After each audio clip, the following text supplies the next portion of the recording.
In Russia, it's a problem of too much prostitution and not enough prosecution. In China, it's a legal framework that does not adequately even define crimes of human trafficking, while in Uzbekistan, forced child labor in the annual cotton harvest could no longer be ignored.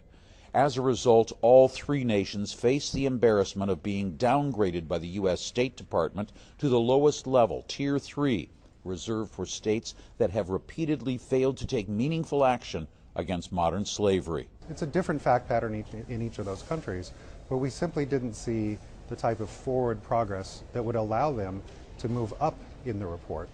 And so this year, as a result of the operation of the law, they ended up going down in the report. The annual Trafficking in Persons, or TIPS report, serves as a global yardstick for progress ending modern-day slavery. In 2013, the news wasn't good. Twice as many countries moved down in the rankings as those that moved up.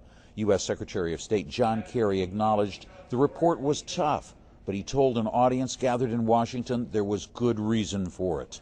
We have to be tough to galvanize the commitment of all of us in this room to bolster the political will that exists all over the world, from heads of state and justice ministers to police officers and labor inspectors. We have to be tough in order to at last end modern slavery once and for all. Thank you very much. Kerry's own country did not escape scrutiny. The U.S. was cited as a source, transit, and destination country for men, women, and children subjected to forced labor, debt bondage, involuntary servitude, and sex trafficking. Activists who have long complained that some nations seem to use political or economic clout to avoid being held to account had high praise for this year's TIPS report. I think it is truth, and truth is the great healer.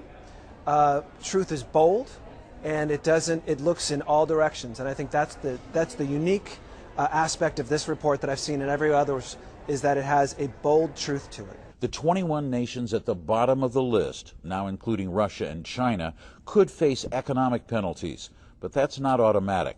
Ambassador Sita Baca stressed that already China was making progress and may be rewarded in next year's Trafficking in Persons report. The U.S., he said, was there to help any nation try to formulate laws or come up with strategies to aid the victims and prosecute traffickers. It's in the United States' national interest to fight slavery wherever it is in the world and to stand with our partners so that we can confront it together, and we'll continue to meet that challenge. Secretary Kerry cited a study that noted that countries which find themselves all the way down at the bottom of the list on Tier 3 are nearly twice as likely to take serious action to improve their image. But the Trafficking in Persons report is about so much more than image. It is about the lives of 27 million men, women, and children who today could be considered slaves. Jim Clancy, CNN, Washington.